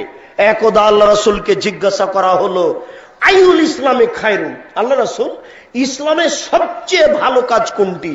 আল্লাহ রাসূল বলেন তো, মুসলমান হওয়ার পরে যে কাজ করব সেই কাজের সবচেয়ে ভালো কোনটি? মুসলমান হওয়ার পরে সবচেয়ে ভালো কাজ কোনটি? তখন আল্লাহ রাসূল বললেন, তুতে মুত্তাম, মানুষকে খেতে দাও, এটাই সবচেয়ে ভালো কাজ। খবরদার কখনো মনটা সংকীর্ণ করবেন না। দরজায় ভিক্ষুক দেখে রাগ করবেন না, দরজায় ভিক্ষুক দেখে মন খারাপ করবেন না। বারবার বারবার ফকির আসছে, বারবার ফকির আসছে, আপনি বিরক্ত হয়ে যাচ্ছেন। সাবধান, ফকির দেখে বিরক্ত হবেন না। ফকির খেতে চেয়েছে, মনটা খাটো করিয়েন না, মন সংকীর্ণ করিয়েন না। ইসলামে সবচেয়ে দামি কাজ কোনটা বলেন তো দেখি এবার? দুস্থ গরিব ফকির মিসকিনকে খেতে দাও। আল্লাহ রাসূল তারপরে বললেন যে তুকরেও সালাম আলামান আরাফ কামাল্লাম তারিফ। এরপরে দ্বিতীয় দামি কাজ হচ্ছে মানুষকে সালাম দিবা, চিনতে পারলেও দিবা, না চিনতে পারলেও দিবা। মোবাইলে হচ্ছে রিং হচ্ছে, যদি নাম্বার চিনতে পারেন যে হিন্দু, তাহলে আপনি বলবেন ধন্যবাদ, জি কি বলছিলেন। আর যদি নাম্বার চিনতে না পারেন তাহলে সরাসরি বলবেন আসসালামু আলাইকুম। ওই হিন্দু হোক আর মুসলমান হোক, আপনার জানার প্রয়োজন নেই। আপনার পৃথিবীতে দ্বিতীয় গুরুত্বপূর্ণ মহা কাজ হচ্ছে সালাম দিতে হবে, চিনতে পারলেও চিনতে না পারলেও। বাড়ির পাশে একটা গরিব মানুষ আপনার সংগঠন করে না, আপনার সবসময় বিরোধিতা করে, দেখে খুব খারাপ লাগে আপনাকে। আমরাও বাস্তব ভুক্তভোগী আছি, তো সেজন্য মনে করছি যে আপনিও আছেন। আমার সাঁতো দেয় না, আমার বিরোধিতাও করে, একটু সুযোগ পেলে বলে মৌলবীরা এরকম করে, একটু সুযোগ পেলে। ও দুনিয়ার অন্যায় করছে, তার কোনো হিসাব নেই, অন্যায় পরিপূর্ণ হয়ে আছে। একটু যদি 19-20 বুঝতে পারে তাহলে একটা মন্তব্য করে ফেলে। ও যখন পাশে আসে ও কিন্তু সালাম দেয় না, তখন মনে চায় কি করা যায়, সালাম না দিলে তো আমিও আটকা পড়ব, সালাম দিতেই হবে। শুনুন, মনকে খাটো করা খুব কঠিন কাজ, মনকে খাটো করে তাকে সালাম দিতে হবে, এই কথাই ঠিক। আসমা রাদিয়াল্লাহু তাআলা আনহা বলেন, রাসূল সাল্লাল্লাহু আলাইহি সাল্লাম বলেন, আসমা তাসাদ্দাকি ওয়ালা তুহসি, দান করো গুনে করো না। কয় টাকা দান করলে গুনে করো না। ফাইহসি আল্লাহু আলাইকে, তাহলে আল্লাহ গুনে গুনে নেকি দিবেন, তাহলে আল্লাহ গুনে গুনে নেকি দিবেন। সাবধান, তুমি দান করো কিন্তু গুনে গুনে দান করো না। আসমা ওয়ালা তুই ফাইয়াল্লাহু আলাইকে, তুমি দানকে বন্ধ করো না। তুমি যদি দান বন্ধ করো তাহলে আল্লাহ তোমার উপরে দয়া বন্ধ করে দিবেন। তোমার উপরে আল্লাহর একটা বিশেষ রহমত আছে, এটা আল্লাহ বন্ধ করে দিবেন। আসমা ফারজাকি মাস্তাতাতে, সম্ভবপর দান করো, যতটুক সম্ভব, যতটুক সম্ভব দান করো। আপনাকে অত্র হাদিস অনুবাদ করে বলতে চাচ্ছি, আপনি রাত দিন দানের অভ্যাসী হন, রাত দিন দানের অভ্যাসী হন। 10 টাকা, 5 টাকা, 2 টাকা, 1 টাকা চাউল ধান ফকির মিসকিন সবকে দিতে থাকেন।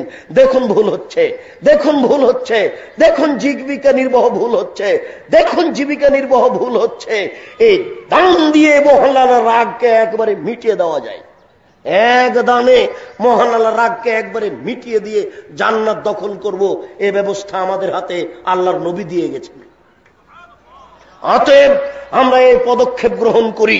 আবু হুরায়রা রাদিয়াল্লাহু তাআলা আনহু বলেন, রাসূল সাল্লাল্লাহু আলাইহি সাল্লাম বলেছেন, আল্লাহ তাআলা বলেন, ইয়া ইবনা আদম আনফিক উনফিক আলাইকা, আদম সন্তান তুমি কিছু দান করো, আমিও তোমাকে দান করব।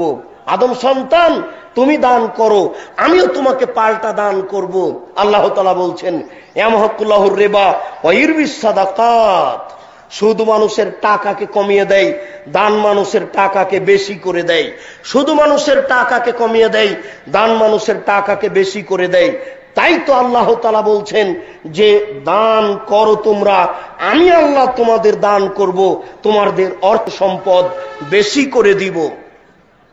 উমামা বাহিলি রাদিয়াল্লাহু তাআলা আনহু বলেন, রাসূল সাল্লাল্লাহু আলাইহি ওয়াসাল্লাম বলেছেন, ওমা বাবা হেলি রাদিয়াল্লাহু তাআলা আনহু বলেন, রাসূল সাল্লাল্লাহু আলাইহি সাল্লাম বলেছেন, ইন তাফজলিল ফাজলা খায়রুল লাক, খেয়ে যেটুকু বেশি হয়েছে সেটুকু দান করো, তোমার জন্য ভালো। খেয়ে যেটুকু বেশি হয়েছে সেটুকু দান করো, তোমার জন্য ভালো। আইন তুমসিকহু শারুল লাক, যদি দান না করো, আটকে রাখো, তোমার জন্য খারাপ, তোমার জন্য ধ্বংস। তুমি যদি দান না করো তাহলে তোমার জন্য খারাপ, তোমার জন্য ধ্বংস। তুমি দান করতে শিখো। জাবের রাদিয়াল্লাহু তাআলা আনহু বলেন, রাসূল সাল্লাল্লাহু আলাইহি ওয়াসাল্লাম বলেছেন, ওয়াত্তাকু জুলমা ফাইন্না জুলমা জুলুমাতুন, তোমরা অত্যাচার করা থেকে বেঁচে থাকো। দেশবাসী, দেশের নেতা নেত্রী, দেশের দায়িত্বশীল দেশবাসীকে, দেশের নেতা নেত্রীকে আল্লাহ রাসূলের এই বাক্য অনুবাদ করে কঠিনভাবে জানাতে চায় যে, মনে রাখবেন, আল্লাহর নবী বলছেন, তোমরা মানুষের প্রতি অত্যাচার করো না। অত্যাচারের পরিণতি হচ্ছে অন্ধকার। প্রত্যেক অত্যাচারের দুইবার বিচার হবে। যখন মোহতারাম আমিরে জামাত ডক্টর আসাদুল্লাহ গালিবকে বন্দী করা হয়েছিল, জাতির সামনে হাদিস অনুবাদ করে বলেছিলাম, অত্যাচারীর বিচার দুইবার হবে, হবেই হবে, ইহকালেও হবে, পরকালেও হবে। অতএব দেশবাসীর কাছে হাদিস অনুবাদ করে জানিয়ে রাখতে চায় যে, অত্যাচারের পরিণতি অন্ধকার, অত্যাচারের দুইবার বিচার হবে, ইহকালেও হবে, পরকালেও হবে। ইহকালে মানুষের বিচার হয়, আপনি দেখবেন সেই ব্যক্তি একেবারে নিরুপায়, কিছু করতে পারবে না। যদি আপনি দেখতে চান তাহলে দেখতে পারেন খুলনার অঘোষিত সম্রাট এরশাদ শিকদার, টাকা দিয়ে নিজেকে রক্ষা করতে পারেনি। এই দেখেন পৃথিবীর নিরুপায়। আপনি যদি পৃথিবীর নিরুপায় দেখতে চান তাহলে দেখতে পারেন প্রেসিডেন্ট সাদ্দাম, একেবারে রাতে রাতে দেশ দখল। এত দাম্ভিক প্রেসিডেন্ট পৃথিবীতে খুব কম এসেছে। প্রেসিডেন্ট সাদ্দামের মতো দাম্ভিক প্রেসিডেন্ট, রাতে রাতে দেশ দখল। এরপরেও সাদ্দাম নিজেকে ঠেকাতে পারেনি। পৃথিবীতেই নেমে আসে নিরুপায়। সেই দিন আসার পূর্বে প্রত্যেক যারা দায়িত্বশীল তাদেরকে সতর্ক করা যাচ্ছে যে, আপনি অত্যাচার থেকে বিরত থাকুন, নইলে অন্ধকার নেমে আসবে ইহকালে ও পরকালে। তারপরে আল্লাহ রাসূল বলেন, ওয়াত্তাকু শুহা, তোমরা কৃপণতা থেকে বেঁচে থাকো। অশুহা আহলাক মান কানা কাবলাকুম, কৃপণতাই তোমাদের পূর্বের মানুষকে ধ্বংস করেছে। কৃপণতা থেকে বেঁচে থাকো, কৃপণায় তোমাদের পূর্বের মানুষকে ধ্বংস করেছে। আবু জার গেফারি, আবু হুরায়রা রাদিয়াল্লাহু তাআলা আনহু বলেন, রাসূল সাল্লাল্লাহু আলাইহি ওয়াসাল্লাম বললেন, তাসাদ্দাকু, তোমরা দান করো, তোমরা দান করো, তোমরা দান করো। ইয়াতি আলাইকুম জামানুন, অচিরে একটা সময় তোমাদের চলে আসছে, অচিরে তোমাদের একটা সময় চলে আসছে যে তুমি দান নিয়ে ঘুরবে। এমসির রাজুলু বিসাদাকাতিহি, দান নিয়ে বলবে, আপনাকে 10টা টাকা দিতে চাচ্ছিলাম, যে এখনই তার বাস্তব আছে, আপনাকে দেখাবো। আপনাকে দেখাই, আপনার গ্রামে একজন অসহায় চাচি আছে, তো আপনার চাচির জন্য আপনিও একটা শাড়ি কিনেছেন। আপনার বোন লন্ডন থেকে আপনার মাকে বলে দিয়েছে যে, আম্মা আমার ওই চাচির জন্য একটা শাড়ি কিনে দিয়েন তো। আপনার চাচাতো ভাই বলছে যে, আম্মা আমার ওই চাচিকে একটা শাড়ি কিনে দিয়েন তো। এ দেখেন এতগুলো শাড়ি জমা হয়ে গেছে।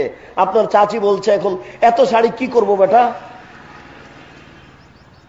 আপনার কথা বুঝতে পারেননি? এই দেশেই মানুষ চাচ্ছে না, সেই সময় চলে এসেছে। এই দেশেই চাইবে না, প্রয়োজন নেই, সেই সময় চলে এসেছে।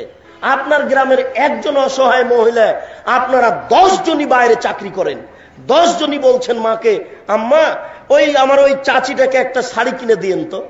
সবাই মায়ের কাছে টাকা পাঠাচ্ছে, বলছে আব্বা ওই লোকটাকে একটা শাড়ি কিনে দিন। আমিও তার বাস্তব আমি দেখছি, আমি দেখেছি ওটা। আল্লাহ রাসূল বলছেন, এমসির রাজুলু বিসাদাকাতিহি, মানুষ তার দান নিয়ে ঘুরবে। ওয়ায়াকুলুর রাজুল, লাতাইতা বেহালাম বিলামসলা লাকাবেল তোহা, যদি এই দানটা তুমি কালকে নিয়ে আসতে তাহলে নিতাম, আজ প্রয়োজন নেই। রাতে রাতে ওর আর প্রয়োজন মিটে গেছে। তার মানে সকাল হতে হতে 3টে ছেলে তাকে কাপড় দিয়ে পাঠিয়েছে, আর আপনি সকালে নিয়ে গেছেন, তখন বলছে না বেটা আমি আর কাপড় নিব না, অনেক কাপড় হয়ে গেছে। আল্লাহ রাসূল বলছেন তুমি দান নিয়ে ঘুরবে, কেউ নেওয়ার থাকবে না। আবু হুরায়রা রাদিয়াল্লাহু তাআলা আনহু বলেন, রাসূল সাল্লাল্লাহু আলাইহি সাল্লামকে জিজ্ঞাসা করা হলো আইয়ুস সাদকাতে আফজাল, সবচেয়ে উত্তম দান কোনটি, সবচেয়ে উত্তম দান কোনটি, সবচেয়ে উত্তম সাদাকা কোনটি? তখন রাসূল সাল্লাল্লাহু আলাইহি সাল্লাম বলছেন যে আনতা সাদদাকা, তুমি দান করবে, ও আনতা সাহিহুন, তুমি সুস্থ, শাহিহুন অর্থের লোভী, তামালুল গেনা একটু ধনী হতে চাচ্ছ, তাকসাল ফাকরা দিলে কমে যাবে, এরকম অন্তরে বলছে। 4টে যখন জিনিস ভিতরে বিরাজ করছে তখন দান করলে সবচেয়ে বেশি নেকি হবে। নিরুপায় হয়ে দান করলে নেকি হয় না তেমন। আর বাপের জন্য যেটা মান্যত মেনেছেন ওতে 1 পয়সাও কিছু হবে না। যে বললেন আমার বাপ যদি সুস্থ হয়ে যায় তাহলে নওদাপাড়া মাদ্রাসায় একটা গরু দিয়ে পাঠাবো, 1000 গরু দিলেও কিছু হবে না। আল্লাহ রাসূল বলছেন যে ওকে দিতেই হবে, ও দিতে চাইলো কেন, ওকে দিতেই হবে, ও দিতে চাইলো কেন, ওকে দিতেই হবে, দিতে চাইলো কেন? তখন জিজ্ঞাসা করা হলো দিতেই যদি হয়তো নেকি হয় না কেন?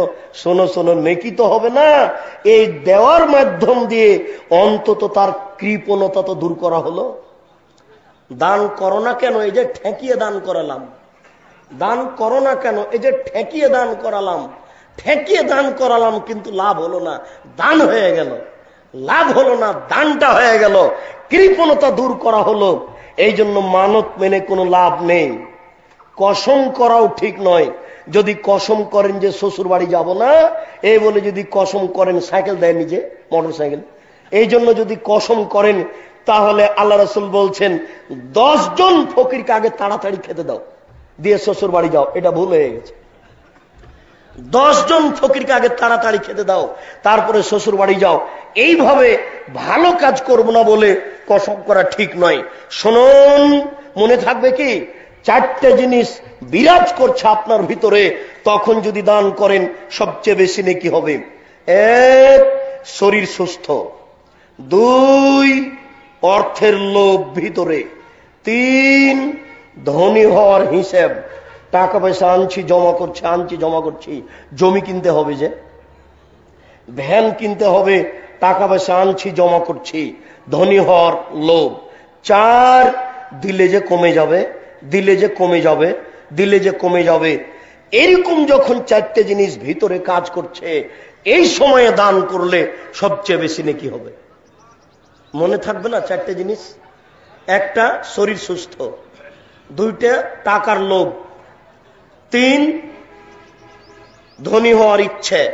4, দিলে কমে যাবে। এরকম খেয়াল ভিতরে থাকাকালীন দান করলে সবচেয়ে বেশি নেকি হবে। আবু যার গেফারি রাদিয়াল্লাহু তাআলা আনহু বলেন, রাসূল সাল্লাল্লাহু আলাইহি ওয়াসাল্লাম বলেছেন, আলা কুল্লি মুসলিমিন সাদাকা, প্রত্যেকটা মানুষকে দান করতে হবে। ভ্যান চালককে দান করতে হবে, দিন মজুরকেও দান করতে হবে, প্রত্যেকটা মানুষকে দান করতে হবে। এই কথা বলতেই সাহাবীগণ বললেন, কালু ফাইনলাম এজেদ, আল্লাহ রাসূল সবাইকে যে দান করতে বলছেন, ওর টাকা না থাকলে ও কি করবে? ওর যদি টাকা না থাকে তাহলে কি করবে? এবার আপনার কথা চলে আসলো, এ দেখেন। আর এই যুবক শোনো, আমি যেটা তোমাকে পরামর্শ দিই সেটা চলে আসলো, এ দেখো বুখারী মুসলিমের হাদিস। এবার আল্লাহ রাসূল বলছেন যে ফায়ামালু ফি বাইতিন নাস, তাহলেও মানুষের বাড়িতে কাজ করবে, ওয়ায়াতাসাদ্দাকু মিনহু ওয়া ইয়ানফাউ নাফসাহু, ওই মানুষের বাড়িতে কাজ করে যেটা পেয়েছে সেটা দিয়ে নিজে উপকৃত হবে আর দান করবে। আমি আপনাকে বুঝাতে পারলাম কিনা? আমি আপনাকে একটা পর্যায়ে নিয়েছি, দিন মজুরি করে খেতে হবে। সেখানে 200 টাকা পেলে 5 টাকা দান করতে হবে, 1 টাকা দান করতে হবে। এবার দেখেন, আমি বুখারী মুসলিমের হাদিস অনুবাদ করে দেখাচ্ছি। আল্লাহ রাসূল বললেন যে সবাকে দান করতে হবে। তখন সাহাবীগণ বললেন, ফাইনাল এজেন্ট, সবাকে দান করতে বলছেন মানে? আশ্চর্য, যদি না পারে তাহলে কি করবে? তখন বলছেন, ইয়ামালু ফি বাইতিন নাস, মানুষের বাড়িতে কাজ করবে, ফায়ানফাউ নাফসাহু ওয়া ইয়াতাসাদ্দাকু মিনহু, দিয়ে ওই টাকা দিয়ে নিজে উপকৃত হবে এবং দান করবে। এ দেখেন, ভ্যান চালককে দান করতে হবে। আমি মনে হয় বুঝাতে পারছি না। আল্লাহ রাসূল যখন বললেন সবাকে দান করতে হবে, তখন সাহাবীগণ কি বললেন বলেন তো? সাহাবীগণ বললেন, যদি না পারে, যদি টাকা না থাকে, তখন আল্লাহ রাসূল বললেন তাহলে মানুষের বাড়িতে কাজ করবে, মানুষের বাড়িতে কাজ করে যেটা পেয়েছে সেটা দিয়ে নিজে উপকৃত হবে এবং দান করবে, সবাকে দান করতে হবে। এবার সাহাবীগণ বলছেন একটার পর একটা, একটার পর একটা। সাহাবীগণ বলছেন, ফাইনাল মেস্তাতে, যদি মানুষের বাড়িতে কাজ করতে না পারে তাহলে? মানুষের বাড়িতে যদি কাজ করতে না পারে তাহলে কি করবে? তখন আল্লাহ রাসূল বলছেন, ইনদাল হাজাতিল মালহুফা, অসহায় মানুষকে সহযোগিতা করবে, অসহায় মানুষকে সহযোগিতা করবে। এটা কিভাবে? আপনি রাস্তায় হাঁটছিলেন, একটা ভ্যান চালক একটা আপনার ওই এতে যেখানে আপনার ব্রেক দেওয়া আছে, আপনার গতি থামানোর ব্যবস্থা করা আছে, রোধক, গতিরোধক, ওখানে ভ্যানটা ঠেকে গেছে, ও টেনে ঠেলে নিয়ে যেতে পারছে না, আপনি একটু হাত লাগিয়ে পার করে দেন। আল্লাহ রাসূল বলছেন, ইনজাল হাতিল মালহুফা, অসহায় মানুষের সহযোগিতা করবে, তাহলে দান হয়ে যাবে। এবার সাহাবীগণ বলছেন, ফাইনাল ফাল, যদি এটা না পারে, এটা যদি না পারে তাহলে কি করবে? তখন আল্লাহ রাসূল বলছেন যে ফাল ইয়ামাল খায়রান, ভালো কিছু বলবে। ভালো কি? এখানে বসে আছে চেয়ারে, একটা লোক এসে বলছে যে আমি যাব নদাপাড়া মাদ্রাসা, তখন ওকে বলে দিল যে এ রাস্তায় যাও, এটা হলো ভালো কথা। আপনার বুঝতে পারেননি? একটা ছেলে সিগারেট টানছে বা বাম হাতে চা খাচ্ছে, পাশে বসেছিল, বলছে দেখো বাবু, বাম হাতে শয়তান খায়, মুসলমান বাম হাতে খাবে না। এই যে একটা ভালো কাজের কথা বলে দিল। তখন আল্লাহ রাসূল বললেন, যদি অসহায় মানুষের সহযোগিতা করতে না পারে তো ভালো কিছু করবে। এবার সাহাবীগণ বলছেন, ফাইনাল ফাল, এটাও যদি না পারে, যদি ভালো কাজও করতে না পারে তাহলে কি করবে? তখন আল্লাহ রাসূল বলছেন, ইমসিক নাফসাহু ফাইনালাহু সাদাকা, ইমসিক নাফসাহু আনি শাররে, নিজেকে পাপ থেকে ঠেকিয়ে রাখবে, এটাই হলো দান। নিজেকে পাপ থেকে ঠেকিয়ে রাখবে, এটাই হলো দান। নিজেকে পাপ থেকে ঠেকিয়ে রাখবে, এটাই হলো দান।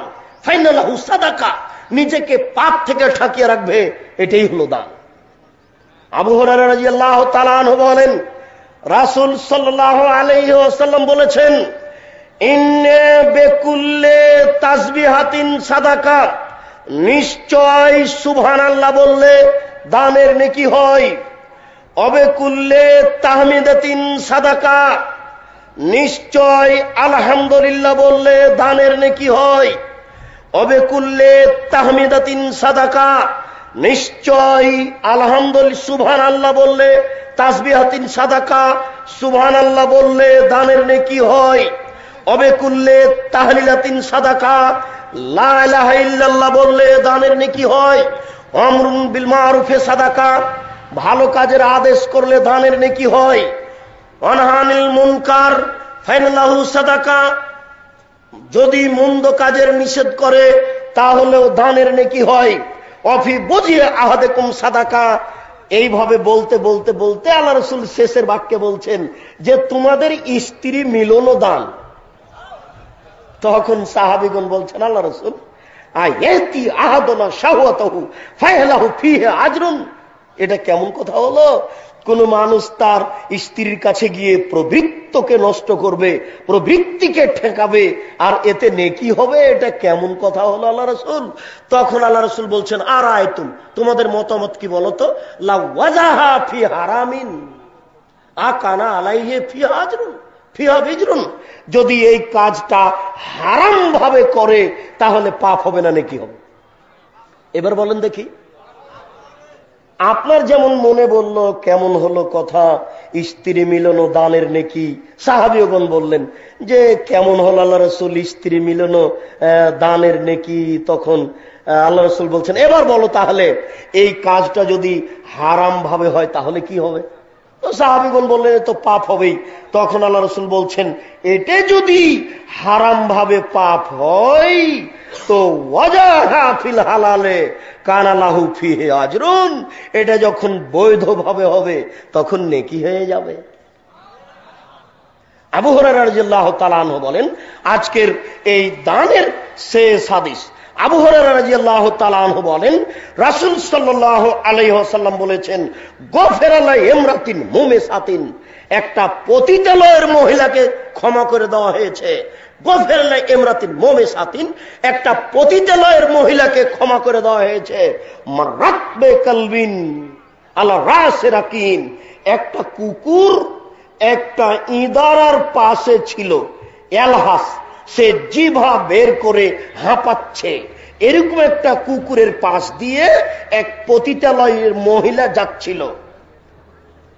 কাদা একতরহুল আতাস, মনে হচ্ছে কুকুরটাকে পিপাসায় মেরে ফেলবে, মনে হচ্ছে কুকুরটাকে পিপাসায় মেরে ফেলবে, ও পিপাসায় মারা যাবে। ফা নাজাত খুফফাহা, সে নিজে হাতে তার পায়ের মোজা খুলল।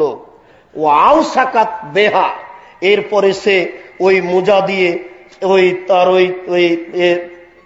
উড়নি দিয়ে বেখে মারেহা, সে তার উড়নি দিয়ে মোজাটাকে বাঁধলো। আরবিরা চামড়ার মোজা পরে। সুম্মা নাজাতিল মা মিনাল বীর, এরপরে ইদারা থেকে পানি উঠিয়ে ওই কুকুরটাকে পান করালো। ফা গোফেরালাহা, ফা গোফেরালাহা বেজালিকা, এই কাজের বিনিময়ে তাকে ক্ষমা করে দেওয়া হয়েছে। শুনুন, একটা পতিতালয়ের মহিলা যদি একটা কুকুরকে পানি পান করিয়ে জান্নাত যেতে পারে, আমরা বিশ্বাসী আহলে হাদিস আন্দোলন একটা সঠিক, এই পৃথিবীর মাটিতে চূড়ান্ত সঠিক আন্দোলন। এই আন্দোলনে একটা টাকা খুশি হয়ে দান করলেও এর বিনিময়ে জান্নাত হবে, এটাই চূড়ান্ত অত্র হাদিস প্রমাণ করে। শুনুন, সঠিক আন্দোলন মনে করে খুশি হয়ে 1 টাকা আপনি দান করুন, যদি সন্দেহ থাকে তদন্ত করুন। পতিতালয়ের মহিলা যদি কুকুরকে পানি পান করে জান্নাত যেতে পারে, আমি এই সংগঠনে 1 টাকা দান করে, কওমি খারিজি মাদ্রাসায় 1 টাকা দান করে, যেই ছেলেটা এই মাদ্রাসায় পড়ছে, আমি যদি তার মাথায় হাত বুলিয়ে বলি যে তুমি ভালো করে পড়ো বাবা, এই ছেলেকে যদি ভ্যানে তুলে নিয়ে মাদ্রাসার সামনে নামিয়ে দিই, এই কাজের বিনিময়ে জান্নাত পাবো ইনশাআল্লাহ। নিরাশার কিছু নাই, আল্লাহর অনেক দয়া। আল্লাহ, আমরা মানুষ, আমাদের ভুল ত্রুটি হতেই পারে, তুমি আমাদের মাফ করো। আমাদের যারা মারা গেছে তুমি তাদের কবরের শাস্তি মাফ করো। আমরা যারা অসুস্থ তুমি তাদের আরোগ্য দান করো।